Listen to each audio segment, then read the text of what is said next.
కాంగ్రెస్ అండి ఒకటి మటుకు ఫేవరింగ్ ఏంటంటే కాంగ్రెస్ చాలా బలపడుతుంది ఏపీలో కాదు మొత్తం ఆల్ ఓవర్ ఇండియాలో. దాని ఇంపాక్ట్ అన్ని స్టేట్స్ లోనూ ఉంటుంది ఆబ్వియస్లీ. ఇప్పుడు బీజేపీకి 1% 2% ఉంది కదా, బీజేపీకి ఎవరు ఓట్లు వేస్తారు అనుకున్న స్టేజ్ కాడి నుంచి ఇప్పుడు ఎంపీలు కానీ ఎమ్మెల్యేలు కానీ గెలుచుకుని అసోసియేట్ ఉంటే బాగుంటుంది కదా అని ఉంటుంది. ఎందుకంటే ప్రతి స్టేటు సెంట్రల్లో గెలిచే పార్టీతో అసోసియేట్ అవ్వాలని కోరుకుంటూ ఉంటారు. Both are came from the ఒకే ఒక బ్రీడ్ నుంచి వచ్చిన వాళ్ళు, కాంగ్రెస్ కానీ వైఎస్ఆర్సీపీ కానీ. సో ఎంత కాంగ్రెస్ డెవలప్ అవుతా ఉంటే వైఎస్ఆర్సీపీకి తెలియకుండా డైరెక్ట్లీ ఆర్ ఇండైరెక్ట్లీ అంత ఫెచ్ అవుతూ ఉంటుంది. బీజేపీ యొక్క ఓట్ బ్యాంకింగ్ వైఎస్ఆర్సీపీకి ఉన్న ఓట్ బ్యాంకింగ్ కంప్లీట్లీ వేరే different set of vote banking. ఏముందో వైఎస్ఆర్సీపీ బీజేపీతో అసోసియేట్ అయినా లేదా ఉన్నప్పటికీ కూడా డైరెక్ట్లీ ఆర్ ఇండైరెక్ట్లీ ఇంతకుముందు వరకు. బట్ డైరెక్ట్గా వచ్చి నేను బీజేపీతో అసోసియేట్ అవుతున్నాను, బీజేపీ చేసేది రైటే, బీజేపీతో పార్టీతో మనం కలిసి ఉంటాం అని ఓపెన్ స్టేట్మెంట్ కానీ ఓపెన్గా వెళ్ళారు. ఎందుకంటే రెండు విభిన్నమైనటువంటి vote banking. But it comes to Congress తనకు ఒక ఫేవర్ ఉంటుంది, ఎందుకంటే ప్యారలల్ ఓట్ బ్యాంకింగ్, రెండు భావజాలం కానీ ఓట్ బ్యాంకింగ్ కానీ. సో అది ఎంత అడ్వాంటేజ్ అయితే అంత వైఎస్ఆర్సీపీకి ఫెచ్ అవుతుంది. So at the same time other side కూడా మన డెవలప్మెంట్ బాగుంటే వీళ్ళకి ఫెచ్ అవుతుంది. లేదు ఓన్లీ బీజేపీ తోనే అవుతుందంటే నష్టపోయేదానికి ఆస్కారం ఉంటుంది. వైఎస్ఆర్ కాంగ్రెస్ పార్టీ ప్యారలల్ గా చూసినప్పటికీ కూడా ఏపీ విషయానికి వస్తే there is very separate scenario అండి. కాంగ్రెస్ పార్టీ విషయంలో అక్కడ ఒక అన్యాయం చేసింది, మాకు ద్రోహం చేసిన పార్టీగా ఆ పార్టీ పైన ముద్ర ఉంది. అది ఎంతవరకు చెరిపేసుకుంటుంది ఆ పార్టీ అనేది మళ్ళీ ఒక క్వశ్చన్ మార్క్ గా కనిపిస్తుంది. సో అక్కడ గ్రో అనేది, కాంగ్రెస్ యొక్క గ్రో అనేది కనిపిస్తుందంటారా ఏపీలో? ఎందుకంటే ప్రత్యేక హోదా గురించి ఉద్యమాలు, ధర్నాలు ఇప్పటికీ డిమాండ్ చేసే అనేక మేధావులు ఉన్నప్పుడు సో దీని గ్రోత్ ఎట్లా ఉంటుందంటారు? అంటే ఆబ్వియస్గా దాని ఇంపాక్ట్ ఉంది. బట్ ఇంకా ఈ 4 years లో దాన్ని ఎలా కన్వర్ట్ చేసుకోగలరు, ఎలా ఎందుకంటే కాంగ్రెస్ బలంగా ఉన్నటువంటి ఒకప్పుడు స్టేటే కదా. సో ఎంత కన్వర్ట్ చేసుకుంటారు అనేది ఇప్పటి నుంచి తీసుకునే డిసిషన్ బట్టి ఆధారపడుతుంది అంటున్నాను.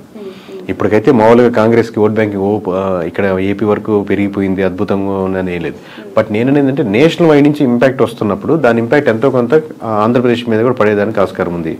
ఇప్పుడు మనం కూడా అబ్జర్వ్ చేస్తుంటారు కదా సెంట్రల్లో ఏ గవర్నమెంట్ రాబోతుంది అనేది. సో దాని ఇంపాక్ట్ దీని మీద పడుతుంది అంటున్నాను. ఇప్పుడు కూటమి ప్రభుత్వానికి సంబంధించి 3 పార్టీల కూటమి ఇది. ఒక 1.5 year 2 years తర్వాత ఖచ్చితంగా టీడీపీ సింగిల్ గానే మళ్ళీ నెక్స్ట్ ఎలక్షన్స్ కి బరిలో దిగే అవకాశం ఉంది. బీజేపీ జనసేన మాత్రమే అలైన్ కొనసాగబోతుంది అనేది ఎక్కువగా వినిపిస్తూ ఉన్న మాట. అంటే ఇప్పుడు ప్రస్తుతానికి అయితే అలా వాళ్ళ ఆలోచన నాకు, ఎందుకంటే అందరితో మాట్లాడుతున్నట్టు అలా ఏం అనుకోవట్లేదండి. కూటమిగానే వెళ్దాం అనుకుంటున్నారు. బట్ బయట నుంచి అది టాక్ అవ్వచ్చు. ఎందుకనంటే ఎక్కడో ఇంటర్నల్ గా కొన్ని క్లాషెస్ అయితే స్టార్ట్ అయ్యాయి. అవి ఉంటాయి మేడం, ఎందుకంటే ఒక వైఫ్ అండ్ హస్బెండ్ మీద 100 ఇష్యూస్ ఉన్నట్టు అబ్వియస్గా ఇది 2 పార్టీలు, 2 డిఫరెంట్ భావజాలు ఉంటాయి, 2 వీళ్ళ ఆస్పిరేషన్స్ ఎక్కువ ఉంటాయి. ఎప్పటికైనా టీడీపీ కార్యకర్తలు ఏమనుకుంటారు, చంద్రబాబు నాయుడు గారే ఉండాలి, తర్వాత లోకేష్ గారే ఉండాలి, ముందుకెళ్ళాలనుకుంటారు. జనసేన కార్యకర్తలు ఈ రోజు కాబట్టి రేపైనా మా వాడు సీఎం అవ్వాలి, గెలవాలి, ముందుకెళ్ళాలనుకుంటారు. సో ఆబ్వియస్గా లేదా లోకల్ ఆస్పిరేషన్స్ ఉంటాయి, క్యాస్ట్ ఈక్వేషన్స్ ఉంటాయి, ఆబ్వియస్గా ఆ చిన్న వైరుధ్యాలు ఉంటాయి. లేదా ఇక్కడ బొమ్మ పెట్టారు, ఇక్కడ బొమ్మ తీసేసారు, మా వాడి దగ్గర ఏవో ఉంటాయి. బట్ ఇట్లన్నింటినీ కలుపుకొని ముందు మాట్లాడుకుంటే రోజు మీటింగ్ పెట్టుకుంటే ఎలా ముందుకు వెళ్తారని బట్టి ఉంటుంది. బట్ కలిసి ఉంటే వాళ్ళకున్న బలం విడిపోతే ఇద్దరికీ ఉండదు. ఓకే. బట్ ఈ మధ్య కాలంలో చూస్తున్న political developments towards Janasena more curious అండి. బాలినేని గారు జాయిన్ అవ్వటం, ఉదయ్ భాన్ గారు జాయిన్ అవ్వటం, వస్తున్న సీనియర్ లీడర్స్ జాయిన్ అవుతూ ఉన్నప్పుడు why not TDP, why Janasena అనే క్వశ్చన్ అక్కడ మనకు రేజ్ అవుతుంది. అంటే అక్కడ ఉన్నటువంటి సమీకరణాలు బట్టి ఫ్యూచర్లో ఇదైతే బాగుంటుంది కదా, అక్కడ ఉన్న క్యాస్ట్ ఈక్వేషన్స్ అన్ని పెట్టి జాయిన్ అవుతారండి. ఇంతకుముందు బాలినేని గారు కూడా ఇప్పుడు అంతకుముందు టీడీపీ నుంచి ఆఫర్ వచ్చింది, లేదా జనసేన నుంచి ఆఫర్ వచ్చి ఉండొచ్చు, లేదా ఇప్పుడు అయిపోయిన తర్వాత ఇప్పుడు ఆల్రెడీ టీడీపీ నుంచి వాళ్ళు క్యాండిడేట్ ఉన్నారు కదా, గెలుచున్నారు కదా, మన నెక్స్ట్ జనసేనకి అయితే బాగుంటుందని లోకల్ సమీకరణాలు పట్టుకొని ఆ డిసిషన్ తీసుకుంటా ఉంటారు ఎనీ ఎమ్మెల్యే. బట్ ఈ జాయినింగ్స్ అనేవి ఈ 2 parties మధ్య ఏమి క్లాషెస్ కి దారి తీయదా మోర్? అంటే ఎందుకంటే ఆల్రెడీ ఒక పెద్ద పార్టీ ఇద్దరికి ఒక అండర్స్టాండింగ్ ఏంటంటే అండి, ఇప్పుడు మీకు ఇందాక వైఫ్ అండ్ హస్బెండ్ ఎగ్జాంపుల్ ఏంటంటే మీకు ఒక పిల్లలు, అందుకే మీకు కామన్ గోల్ ఎక్కువ ఉంటుంది. At the same time me individual మీకు కొన్ని లక్ష్యాలు ఉంటాయి, మీకు ఆయనకు ఎక్కువ లక్ష్యాలు ఉన్నట్టు. ఇక్కడ ఏమవుతుందంటే ఆబ్వియస్లీ రేపొద్దున నా పార్టీ బలోపేతం చేసుకోవాలని ఇరు పార్టీలకి ఉంటుంది, ఇరు పార్టీ లీడర్లకి ఉంటుంది. సో ప్యారల్గా ఒకటి మీకు తెలిసినా ఒకటి తెలియకపోయినా 2 పార్టీలు తన పార్టీ బలోపేతం చేసుకోవాలని వర్క్ చేసుకుంటూ ఉంటాయి. దాంట్లో ఎటువంటి సందేహం లేదు. ఎన్నికలకి ముందు వైఎస్ఆర్సీపీ నుంచి చాలా చాలా మంచి లీడర్స్, సీనియర్ ఫైనాన్షియల్ స్ట్రెంగ్త్ ఉన్న లీడర్స్ని వైసీపీ పోగొట్టుకుంది.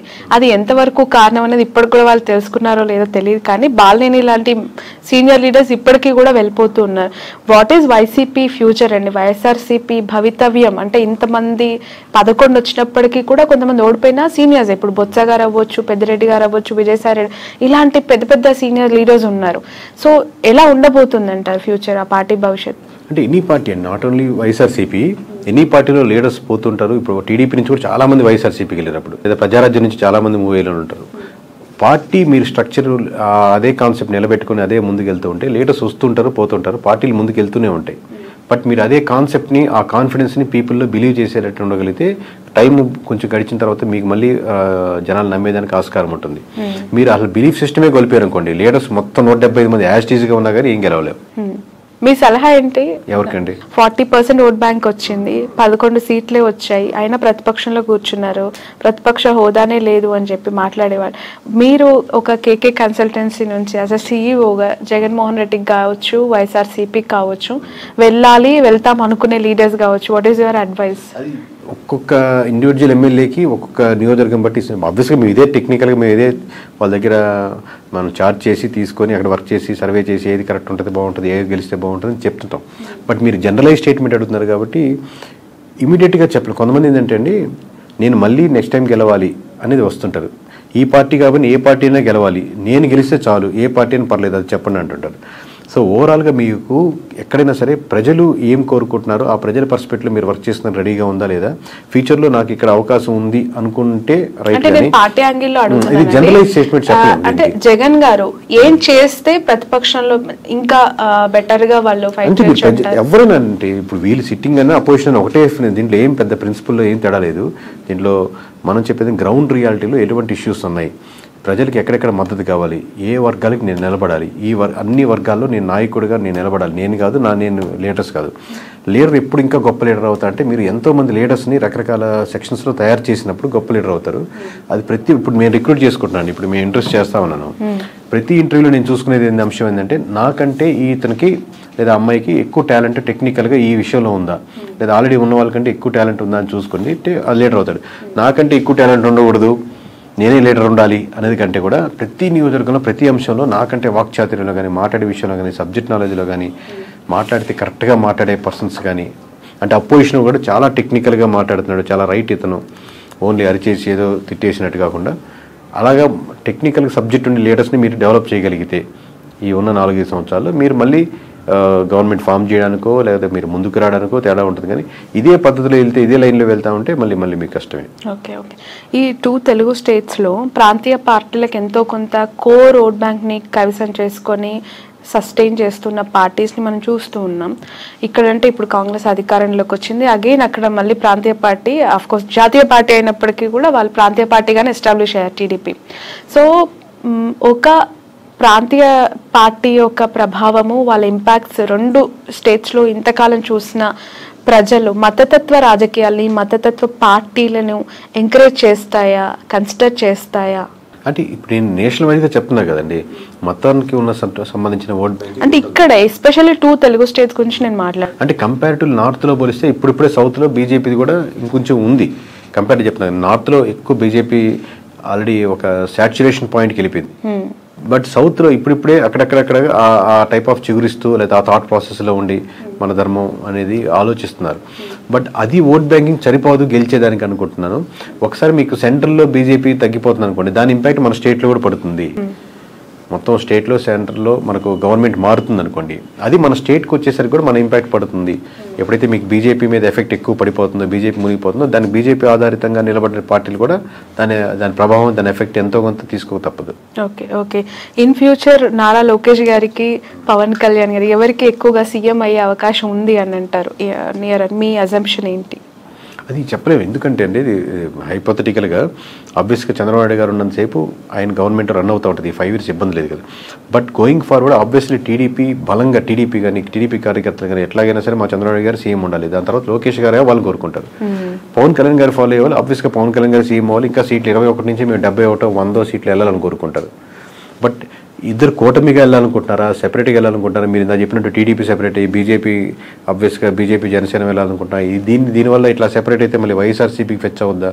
ఎన్ ఫ్యాక్టరీ వేస్లో ఉన్నాయి కాబట్టి ఎవరి కార్యకర్తలు ఎవరు లీడర్ అవ్వాలనుకుంటారు. మాది ఏంటంటే ప్రజలు ఇప్పుడు ప్రస్తుతానికి ఏమనుకుంటున్నారు, ఎలా చేస్తే ప్రజలకు బాగుంటుంది. ఇంకా ఆబ్వియస్గా ఏపీ మన సొంత స్టేట్ కాబట్టి ఈ డెవలప్మెంట్లో మనం కూడా ఎందుకైనా భాగస్వామ్యం అయితే ఇది బాగుంటే బాగుంటుంది కానీ మనకు ఒక స్వార్థం కూడా ఉంటుంది మంది కాబట్టి. ప్రజలు ఏమనుకుంటున్నారు అనేది మీరు చెప్తానంటున్నారు. పిఠాపురం ప్రజలు ప్రస్తుతం ఏమనుకుంటున్నారు? పవన్ కళ్యాణ్ గారు ఎమ్మెల్యే అయ్యారు, డిప్యూటీ సీఎం అయ్యారు, ఒకసారి ఛాన్స్ ఇమ్మన్నారు, గెలిపిమ్మన్నారు, అవకాశం ఇచ్చేశారు, అన్ని ఆయనకు కావాల్సిన 21కి 21 కైవసం చేసేసారు. So towards Pawan Kalyan what is AP peoples high అయితే ఫస్ట్ ఆఫ్ ఆల్ ఉంటుందండి. ఆబ్వియస్గా అందరూ పవన్ కళ్యాణ్ ఓట్లు వేసిన వాళ్ళు ఎవరైతే ఉన్నారో వాళ్ళకి ఆబ్వియస్గా మనం వేసిన పార్టీ గెలిచింది కాబట్టి ఒక హై ఉంటుంది. బట్ ఆ హై అలాగే కంటిన్యూ అవ్వాలంటే ఆ లోకల్ ఇష్యూస్ ఏదైతే ఉన్నాయో అడ్రస్ చేస్తూ మిగతా రోజుల్లో అది కాలువలు కావచ్చు, రోడ్స్ కావచ్చు, సమస్యలు కావచ్చు, అన్ఎంప్లాయ్మెంట్ కావచ్చు, చిన్న చిన్న ఫ్యాక్టరీలు కావచ్చు, లోకల్ కుటీర సంస్థలు కావచ్చు, అక్కడికి వెళ్ళే చిన్న హాస్పిటల్స్ కావచ్చు, ఈ ఇష్యూస్ మీద కాన్సన్ట్రేట్ చేస్తే ఆ హైకి తగ్గట్టు రెస్పాన్స్ ఇంకా డెవలప్మెంట్ అవుతూ ఉంటుంది. ఒక పాయింట్ మీద అయితే చెప్పలేరా? అదేనండి, అది కంటిన్యూ చేయాలి. ఇప్పుడే కదా స్టార్టింగ్, ఇంకా కంటిన్యూ చేయగలిగితే దాన్ని ఉంటుంది. కానీ ఆ హై మటుకు ఉంటుంది అంటున్నాను. మిగతా నియోజకవర్గాల్లో లేని హై పిఠాపురంలో ఉన్న వరకు హై వస్తుంది. ఎందుకంటే మనం వేసి గెలిచాడరా, మనం అంటే మొత్తం రాష్ట్ర వ్యాప్తంగా ఇచ్చారు. ఇప్పుడు మాకు తెలుస్తుంటుంది కాబట్టి లోకల్గా వాళ్ళు గెలుస్తారా, ఓడతారా, మెజారిటీ ఎంత 10,000 20,000 ఇంత హైతో చూశారు కాబట్టి రిజల్ట్ రాగానే ఆ హై కంటిన్యూ అవుద్ది. బట్ హై కంటిన్యూ అలాగే అవ్వాలి అంటే మీరు ఇష్యూస్ మీదే ఐడెంటిఫై చేసి వర్క్ చేయాలి. ఓకే సార్, మీకు ప్రెషర్ ఎంతవరకు ఉంటుంది ఈ సర్వీస్ అని చేస్తూ ఉన్నప్పుడు? ఎందుకనంటే ఒక ఇంటర్వ్యూ చేస్తే మాలాంటి వాళ్ళ మీదనే బురద జల్లే ప్రజలు, లేదంటే అలాంటి పీపుల్ మనం సొసైటీలో యాజ్ ఆఫ్ చూస్తూ ఉన్నాం. ఇంకా మీరు బియాండ్ దట్ ఒక పార్టీకి మీరు చేస్తూ గెలుస్తుంది ఓడిపోతుందని మీరు ప్రెషర్ ఉంటుందండి. ప్రెషర్ ఆబ్వియస్లీ చాలా ఉంటుంది. దాంట్లో నేను లేదు అని ఎట్లా ఓవర్కమ్ అవుతారు? అంటే ఒకరు బెదిరించే వాళ్ళు ఉంటారు, లేకపోతే ఇట్లా చెప్పమని అనే వాళ్ళు ఉంటారు, లేకపోతే వాళ్ళు ఇలా తమ్ముడు పోయాలని ఉంటారు, లేకపోతే బాగా వీరాభిమానులు ఉంటారు, ఏమన్నా చేసేస్తాం నీకోసం బాగుంటారని ఉంటారు. బట్ నేను మోస్ట్లీ నేను పరంగా కానీ నా నేను ఎవరు ట్రై చేసేది మనం వీటికన్నిటికీ దూరంగా ఉందాం, మన పని మనం చేసుకుంటూ వెళ్దాం అని ట్రై చేస్తున్నాం. కానీ ప్రెజర్ అయితే విపరీతంగానే ఉంటుంది. లిక్కర్ పాలసీ ఇంపాక్ట్ ఎంత ఉందండి? ఆ గవర్నమెంట్ ఓడగొట్టడానికి ఈ గవర్నమెంట్ గెలిపించడానికి అది మేజర్ ఇంపాక్ట్ అంటారా? 1% ఇప్పుడు అన్ని ఒక్కొక్క పర్సెంట్ యాడ్ చేసుకుంటా ఉన్నాం. అంటే వైఎస్ఆర్సీపీ నుంచి టీడీపీకి వచ్చిన ఓట్ బ్యాంకింగ్లో ఖచ్చితంగా ఒక 1% అయితే ఓట్ బ్యాంకింగ్ లిక్కర్ పర్స్పెక్ట్లో వచ్చిన ఓట్ బ్యాంకింగ్ ఉంటుందండి. ఇప్పుడు కొత్త పాలసీస్ ఇప్పుడే తీసుకున్నారు కాబట్టి అది ఇంప్లిమెంటేషన్ అయ్యి రేపు పొద్దున 1వ తారీఖు నుంచి రిజల్ట్ చూసి దాన్ని ఎలా ఉన్నాయని చెప్పగలుగుతాం. Right. Thank you so much అండి. Thanks a lot. సో మొత్తానికైతే ఫ్యూచర్లో రాహుల్ గాంధీని ప్రధానమంత్రిగా చూడొచ్చు అంటారా? అంటే ఇప్పుడున్న వేవ్ చూస్తుంటే మటుకు నార్త్లో అన్ని స్టేట్స్ ఓడిపోతున్నాయి కాబట్టి ఇలాగే వెళ్ళగలిగితే అది జరుగుతుంది. లేదు బీజేపీ రివైవ్ చేసుకుని మార్చుకోవాల్సిన అంశాలు మార్చుకుంటే మంచి పోటీ ఇవ్వగలుగుతుంది. బట్ ఛాన్సెస్ ఆర్ అలా 100% ఇప్పుడు చెప్తున్నాం కదా, ఆల్రెడీ అన్ని రాష్ట్రాల్లో బీజేపీ ఓడిపోతుందని చెప్తున్నాం కదా, ఇలాగే జరుగుతుంది. ఆబ్వియస్లీ కాంగ్రెస్కి ఉన్నటువంటి ఆప్షన్ అదే కాబట్టి ఆప్షన్ ఉంది మీరు అడిగిన దానికి. Okay right. Thank you so much అండి. ఇది కేకే గారితో స్పెషల్ ఇంటర్వ్యూ. That's all.